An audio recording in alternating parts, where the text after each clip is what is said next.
Hey folks, thanks for checking out today's video. This is actually a sponsored build. We are going to be nitro swapping a JRxT. This is the limited edition, whatever, you know, the new one that's rebuilt like the old one, not the actual old one. But this one is actually owned by a coworker of mine here at the store. Same guy who bought my Mini Axial Yeti Junior nitro swap. But he brought me this, which is effectively just a roller with a transmission and steering setup in it, and a OFNA branded Pico 0.05. So we've got a killer engine with a Sportworks Chaos exhaust system and pull start, and a two-wheel drive chassis. Now this one is going to be a little funny. May call an audible somewhere along the way.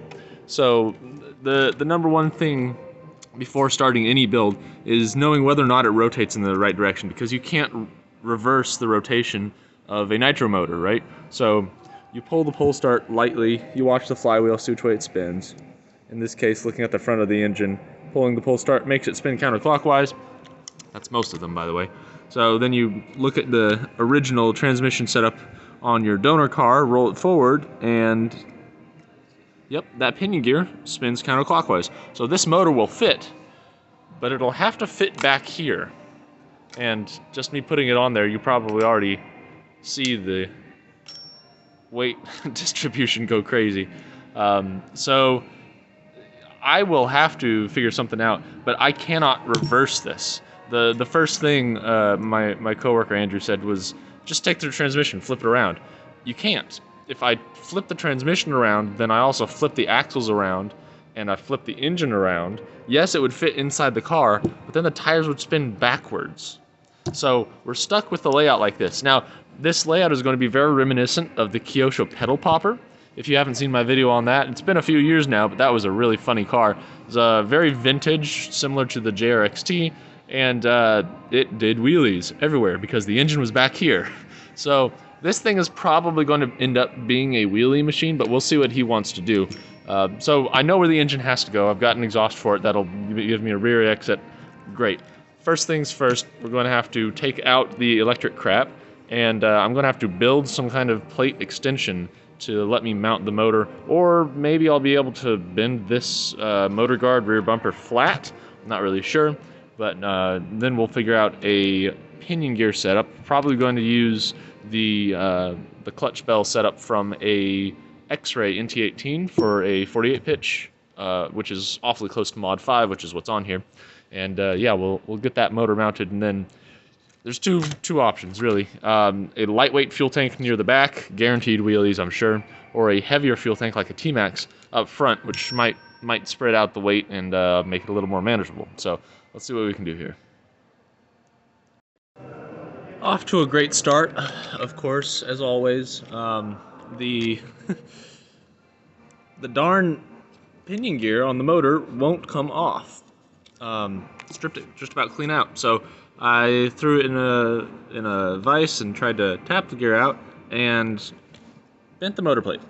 So this motor plate's coming off, and I know some of you are wincing, going, it's a JRxT, they're serialized, it's limited edition. This is number 2523, or sorry, 2435. The guy already drove it, and you know, his call. So I would have done it on a buggy, but we'll take this spur gear off, take the motor plate off, probably fix that being bent out, but I've got to get this pinion gear and at least the electric motor out, because it's not going to be electric anymore. Got it off and out. In my defense, they put way too much Loctite on that screw, but this plate will have to be cut, unfortunately. It is what the screws on the other side thread into here on the transmission, so probably just going to zip it right there, which will preserve the serial number. Yeah, I know it's bent, but this is really, really cheap pot metal. Like, I can bend this with my hands, so I'm not sure if I'll be able to keep this rear bumper, but I will try. So if we can make a cut that goes something like that, then I think that'll give us enough room for the clutch bell. Might also try to extend this out with some variety of hardware that I've got here in the shop, so I can get the spur gear further out so I can get the engine closer to center, but one problem at a time. A quick update on the spur gear situation. We are in fact going for the hot racing.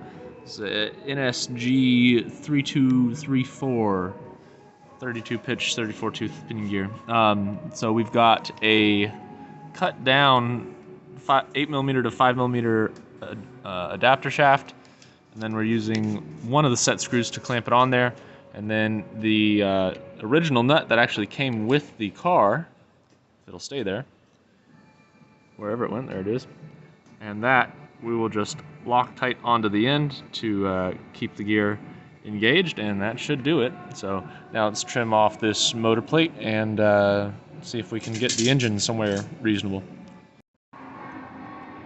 Well, next I'm trying to figure out the spur gear situation here. No matter what, it's going to be kind of weird. I think we're going to try to use the original Sportworks Chaos clutch assembly. This is a Mod 8. I don't know how many teeth are on there. It looks like about 15.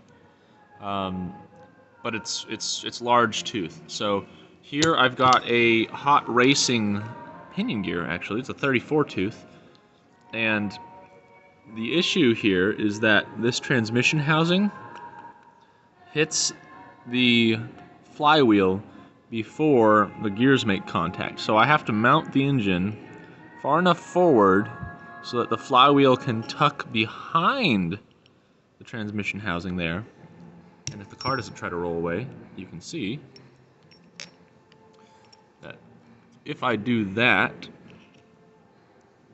I can get it in there and make the gears mesh. So yeah, it's going to take a little trimming, a little persuading on the transmission housing right in this area, but I should be able to squeeze that in there and use the larger flywheel. So the larger flywheels make these smaller 0.05 engines run much better, or 0.8 cc if that's what you're into measuring with. So I'll try to dremel that down just a touch and see if we can't get that to work. Otherwise, the smaller flywheel for the bigger 0.07s would fit, but the clutch bell is different and starting to get hard to find. And the smaller flywheel will make the smaller engine actually run worse. So I kind of want to avoid that. And if we go X-ray on the clutch bell for the what is effectively Mod 8 or 48 pitch, these are very expensive, first of all, and the original spur gear here is about the same size as this pinion gear that I've found, so I gain nothing as far as clearance, and then I have to use an even smaller flywheel with X-ray clutch parts, which are expensive. So we'll rock with what we got for now and see if we can make that work. All right, well, this will be close. The flywheel is big, and the spur gear is not quite as big. This sits with about 1 or 2 millimeters of play, so we're going to mount that there. But this is basically how and where the engine will sit. So I now have to make something back here to attach the motor mounts to the chassis. So I'm thinking this old scratched up aluminum tub chassis from like an RC10 looking car that we used to have. On the bottom, so if we just take out the rear diff screws, extend them, put holes in this in the same area, and cut like this L-shape piece of aluminum to mount this onto the chassis, we should be good to go. Because this is all plastic. It's not metal. So we gotta make our own. It's disconnected now, but I got my L-shaped plate and slid it under here, marked up my holes. I don't know if I'll mount it sandwiched or on top, but I'll drill these holes out and we'll figure that out. Alright, so aluminum plate cut out, L-shape, mounted on here. I'm having some problems with this suspension arm sticking, so I've got to Dremel out a little section there for those, but otherwise I think that's the route I'm going to go, sandwiched, so it's relatively smooth here. Had to get longer screws. I am using 10mm long screws, 2x10, and that'll be a good little motor mount for it. And there we go. Sorry, I skipped a few steps here, but this is the .05 mounted on a JRxT with very nice gear mesh. And probably 20 thousandths of an inch gap between the clutch bell and the spur gear. I don't even know if you can see the light through there, but it's just a sliver. Anyways, it spins freely, so we'll run with it. Also installed the rear bumper, albeit cockeyed, so that I can fit a single wire under there to hold the muffler. The engine is spaced with some, they're actually Enduro spacers for rock crawlers, little standoffs there, and 3 2.5mm bolts up through the bottom plate there.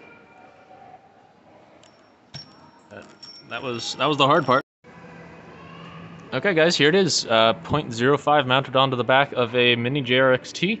Got the hole cut for engine head because it just barely didn't fit, but that's fine. It actually looks pretty sharp like that.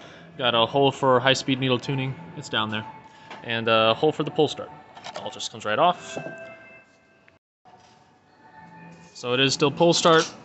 Got the hot racing pinion gear on here. I think that's a 34 tooth, and I think the exhaust turned out pretty good. Had to put the bumper sideways, got the exhaust support wire underneath, but there you go. Extended the chassis out, got the exhaust and engine mounted up. Nice gear mesh, so next time we will throw a fuel tank on here, get some electronics on it, and get it running. But that's in the next video, so subscribe to stay tuned for more. Like the video and leave a comment down below if it's something you would do or something you'd be interested in. I might make another one. Thanks for watching, we'll see you next time.